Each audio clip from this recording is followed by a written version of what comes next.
당신은 언젠가 완전히 사라진다고 믿고 있습니다. 그런데 물리학의 가장 엄격한 법칙 중 하나는 그것이 불가능하다고 말합니다. 당신을 이루는 그 어떤 것도 우주에서 삭제될 수 없습니다. 리처드 파인만은 이 사실을 두려울 만큼 정확하게 알고 있었습니다.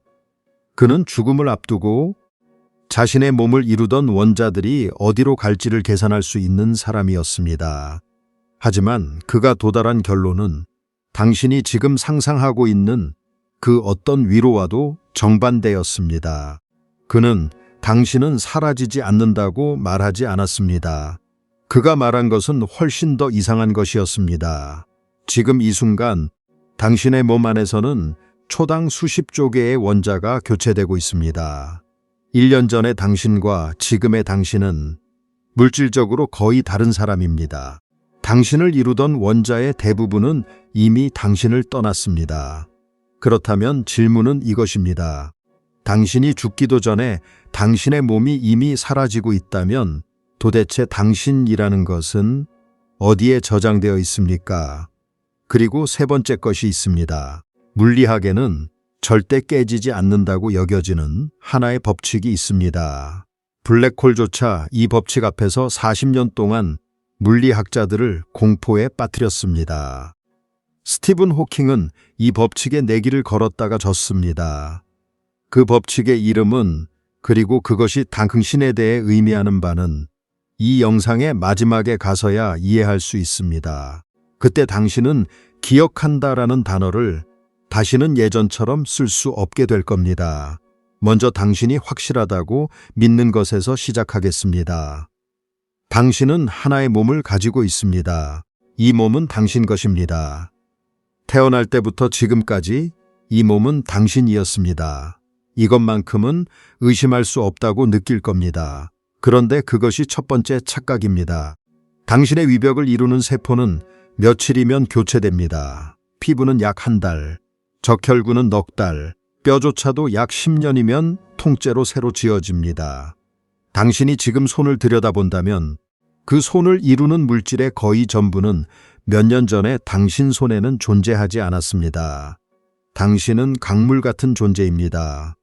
강을 강이라고 부르지만 그 안을 흐르는 물은 단 한순간도 같은 적이 없습니다. 강은 물질이 아니라 패턴입니다.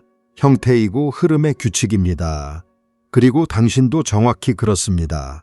하지만 여기서 더 이상한 일이 벌어집니다. 만약 당신이 물질이 아니라 패턴이라면 그 패턴을 이루는 재료는 도대체 어디서 왔습니까? 지금 당신의 몸을 이루는 그 원자들 말입니다. 답을 들으면 등골이 서늘해집니다. 당신의 오른손에 있는 탄소 원자와 왼손에 있는 탄소 원자는 아마도 서로 다른 별에서 만들어졌습니다.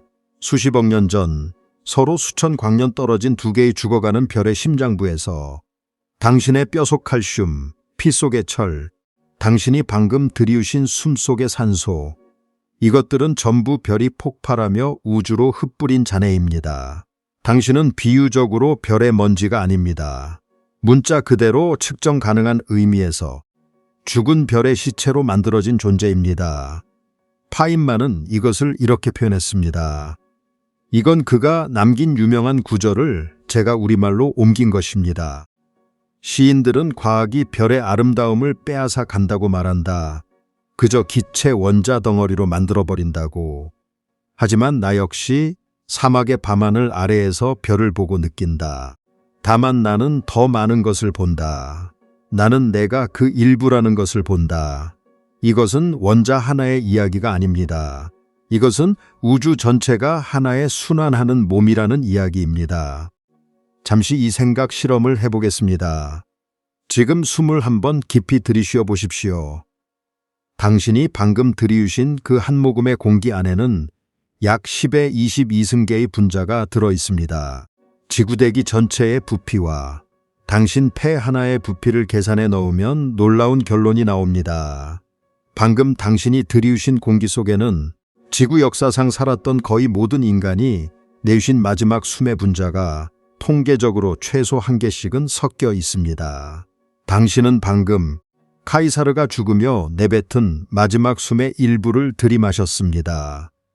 그리고 지금 당신이 내쉬는 이 숨은 아직 태어나지 않은 누군가가 수백 년 뒤에 들이마시게 됩니다. 물질은 소유되지 않습니다. 물질은 빌려 쓰는 것입니다. 그렇다면 당신이 나라고 부르는 그것은 물질이 아니라면 정말 무엇입니까? 이 질문에 대한 첫 번째 답을 이제 드리겠습니다. 당신은 물질이 아닙니다. 당신은 그 물질들이 배열된 방식입니다. 정보입니다. 이것이 첫 번째 열린 질문의 답입니다. 당신을 당신으로 만드는 것은 원자 그 자체가 아니라 그 원자들이 서로에 대해 놓인 관계, 뉴런의 연결 패턴, 기억의 배선, 습관의 구조입니다. 어떤 탄소 원자가 오느냐는 중요하지 않습니다. 그것들이 어떻게 놓이느냐가 당신입니다. 컴퓨터에 저장된 사진을 생각해 보십시오. 그 사진은 특정한 전자에 담겨 있지 않습니다. 파일을 복사하면 완전히 다른 물질 위에 같은 패턴이 다시 나타납니다. 사진은 물질이 아니라 정보입니다. 당신도 그렇습니다. 그런데 여기서 물리학이 조용히 끔찍한 말을 꺼냅니다. 정보는 파괴될 수 없습니다. 이것은 감성적인 위로가 아닙니다. 물리학의 가장 깊은 층에 새겨진 수학적 법칙입니다. 양자역학의 방정식들은 시간에 대해 유니터리하다고 말합니다. 어려운 단어처럼 들리지만 뜻은 단순하고 무섭습니다. 우주는 절대로 정보를 지우지 않습니다. 오직 재배열할 뿐입니다. 원리적으로 우주의 현재 상태를 완벽하게 알 수 있다면 과거의 모든 상태를 정확히 되돌려 계산할 수 있습니다. 미래도 마찬가지입니다. 물리 법칙은 앞으로도 뒤로도 완벽하게 흐릅니다. 이 말은 곧 지금 존재하는 그 어떤 정보도 우주에서 진짜로 사라진 적이 없다는 뜻입니다. 여기서 잠시 멈추겠습니다. 종이 한 장을 태운다고 상상해 보십시오. 재와 연기가 남고 글자는 사라진 것처럼 보입니다. 하지만 물리학의 관점에서 그 종이에 적혀 있던 정보는 사라지지 않았습니다. 그것은 연기 분자들의 정확한 속도와 위치, 방출된 빛의 파동, 공기의 미세한 떨림 속으로 흩어졌을 뿐입니다.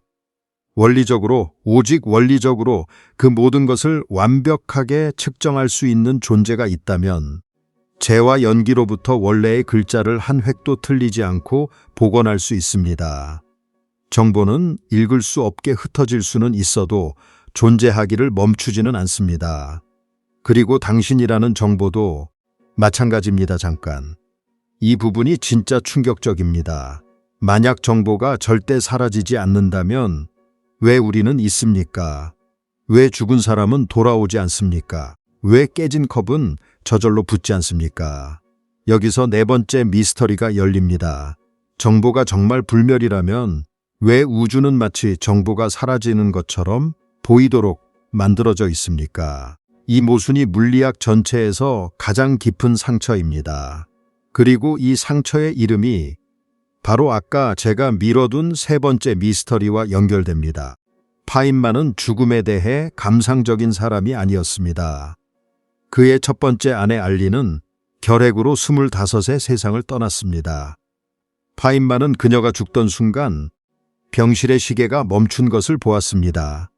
나중에 그는 그 시계가 고장나 있었고 누군가 옮기며 마지막으로 흔들린 것뿐이라는 걸 냉정하게 알아냈습니다. 그는 기적을 믿지 않았습니다. 하지만 그는 알린이 죽고 몇 년 뒤 그녀에게 편지를 씁니다. 이미 죽은 사람에게. 편지의 마지막 문장은 이렇습니다. 당신을 사랑하오 여보. 추신, 이 편지를 붙이지 못하는 것을 용서해 주오. 당신의 새 주소를 모르기 때문이요. 기적을 믿지 않았던 그 남자조차 사랑하는 사람이 완전히 무로 돌아갔다고는 쓰지 못했습니다. 그는 다만 주소를 모른다고 썼습니다. 주소를 모른다. 이것이 어쩌면 물리학이 죽음에 대해 할 수 있는 가장 정직한 말인지도 모릅니다. 정보는 사라지지 않습니다. 다만 흩어져서 우리가 그 주소를 읽지 못할 뿐입니다. 당신이 사랑했던 사람의 목소리, 그 사람의 웃는 방식, 손의 온기, 그것을 이루던 원자들의 배열은 해체되었지만 그 배열이 우주에 남긴 인과의 파문은 빛으로, 열로, 그 사람이 만졌던 모든 것의 미세한 변화로 지금 이 순간에도 팽창하는 우주 속으로 퍼져나가고 있습니다. 읽을 수 없다는 것이 존재하지 않는다는 뜻은 아닙니다. 이제 미뤄두었던 세 번째 미스터리로 돌아가겠습니다. 블랙홀 이야기입니다. 이것은 더 이상 한 사람의 죽음에 대한 이야기가 아닙니다. 이것은 우주가 정보를 지울 수 있는 유일한 장소로 여겨졌던 곳, 물리학 법칙이 스스로 목을 조르던 지점에 대한 이야기입니다. 블랙홀은 모든 것을 빨아들입니다. 빛조차 빠져나오지 못합니다. 그렇다면 블랙홀 안으로 책 한 권을, 아니 한 사람을 던져넣으면 어떻게 됩니까? 그 정보는 어디로 갑니까? 1970년대 스티븐 호킹은 계산 끝에 충격적인 결론에 도달합니다. 블랙홀은 아주 서서히 증발합니다. 아무 특징 없는 열로 방출되며 결국 완전히 사라집니다. 그런데 만약 블랙홀이 완전히 사라진다면 그 안에 삼켜졌던 모든 정보도 함께 사라지는 것처럼 보였습니다. 이것이 블랙홀 정보 역설입니다. 우주에서 정보가 진짜로 삭제되는 것처럼 보이는 유일한 사건. 아까 말한 그 상처가 바로 이것입니다. 기억하십니까? 두 번째 질문은 이것이었습니다. 당신이라는 것은 도대체 어디에 저장되어 있는가? 이제 답할 수 있습니다. 당신은 특정 장소에 저장되어 있지 않습니다. 당신은 우주 전체에 분산되어 저장된 정보입니다. 당신이 세상에 남긴 모든 인과, 당신이 한 말, 당신이 바꾼 사람의 마음, 당신이 만진 물건, 당신 몸에서 나가 지금은 다른 별을 향해 날아가는 빛까지 그 전부가 당신이라는 정보의 저장 매체입니다. 당신은 뇌 안에 갇혀 있지 않았습니다. 당신은 처음부터 우주에 새겨지고 있던 하나의 사건이었습니다. 그렇다면 블랙홀은 이 아름다운 이야기를 무너뜨립니까? 정보가 정말 삭제될 수 있는 걸까요? 호킹은 그렇다고 믿었습니다. 그는 정보가 사라진다는 쪽에 내기를 걸었습니다. 진짜 내기였습니다. 존 프레스킬이라는 물리학자와 백과사전 한지를 걸고 그리고 30년이 걸렸습니다. 답이 나오는데 그리고 지금 이 이야기가 왜 당신에 관한 것인지 말하겠습니다. 당신의 죽음은 물리학적으로 하나의 작은 블랙홀 실험과 같습니다. 당신이라는 고도로 조직된 정보 덩어리가 해체되어 열과 빛과 물질로 흩어집니다. 표면적으로는 당신이 코삭제되는 것처럼 보입니다. 정확히 블랙홀이 정보를 삼키는 것처럼.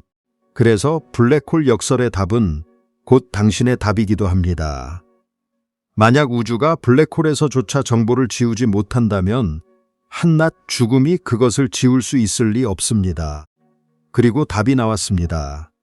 2000년대 들어 물리학자들은 마침내 결론에 도달했습니다. 블랙홀은 정보를 파괴하지 않습니다. 정보는 블랙홀이 증발할 때 방출되는 미세한 빛 속에 알아볼 수 없을 만큼 뒤섞인 형태로 하지만 완전하게 새어나옵니다. 호킹은 2004년 자신의 패배를 공개적으로 인정하고 프레스킬에게 백과사전을 건넸습니다. 우주에는 삭제 버튼이 없습니다. 블랙홀조차 그 안으로 떨어진 것을 영원히 기억합니다. 완벽하게 지워지지 않게 되돌릴 수 있는 형태로. 이것이 세 번째 미스터리의 답이며 40년간 물리학자들을 공포에 빠뜨렸던 그 법칙의 정체입니다. 정보 보존의 법칙, 유니터리성. 파인만은 이런 말을 남겼습니다. 이것은 그의 실제 문장에 가까운 표현입니다. 어떤 것도 창조되거나 파괴되지 않는다. 그저 형태를 바꿀 뿐이다. 이것이 자연이 아는 유일한 회계 방식이다. 자연은 회계사입니다. 극도로 정확한 단 하나의 원자도 단 한 비트의 정보도 장부에서 빠뜨리지 않는, 그리고 당신은 그 장부에 이미 기록된 항목입니다. 이제 처음의 문장으로 돌아가겠습니다. 이 영상을 시작할 때 저는 우주는 당신을 기억한다고 말했습니다. 당신은 아마 그것을 따뜻한 비유로 들었을 겁니다. 위로의 말. 죽음이 두려운 사람을 달래는 시적 표현. 하지만 이제 당신은 압니다. 그것은 비유가 아니었습니다. 기억한다는 것은 무엇입니까? 어떤 사건의 정보가 그 사건이 끝난 뒤에도 어딘가에 보존되어 있다는 뜻입니다. 그리고 우리는 방금 우주가 정보를 물리적으로 절대 파괴할 수 없다는 것을 확인했습니다. 블랙홀에서조차. 그렇다면 이 문장은 시가 아니라 물리 법칙의 직접적인 서술입니다. 그래서 그것이 의미하는 바는 우주가 당신을 기억하는 것이 아닙니다. 당신이라는 것이 애초에 우주의 기억 그 자체였다는 것입니다. 당신은 우주 안에 잠시 나타났다 사라지는 손님이 아니었습니다. 당신은 우주가 자기 자신에 대해 잠시 조직해낸 하나의 기억이었습니다. 137억 년 동안 재배열되어 온 정보가 특정한 순간, 특정한 방식으로 스스로를 나라고 부를 수 있을 만큼 복잡하게 접혀든 사건, 그것이 당신입니다. 당신이 죽어도 그 정보는 지워지지 않습니다. 흩어질 뿐입니다. 읽기 어려워질 뿐입니다. 파인만의 표현대로 다만 새 주소를 모르게 될 뿐입니다. 당신은 사라지지 않습니다. 당신은 해독 불가능해질 뿐입니다. 그리고 그 두 가지는 우주의 장부에서는 완전히 다른 항목입니다. 21번 다시 들이쉬어 보십시오. 방금 당신은 언젠가 살았던 누군가의 마지막 숨을 들이마셨습니다. 그리고 지금 내쉬는 이 숨은 아직 태어나지 않은 누군가에게 흘러갑니다. 당신은 지금 이 순간에도 우주라는 기억 속으로 자신을 흘려보내고 있습니다. 그러니 마지막 질문은 이것입니다. 지워지지 않는다는 것을 안 지금 당신은 이 우주의 장부에 무엇을 기록하겠습니까?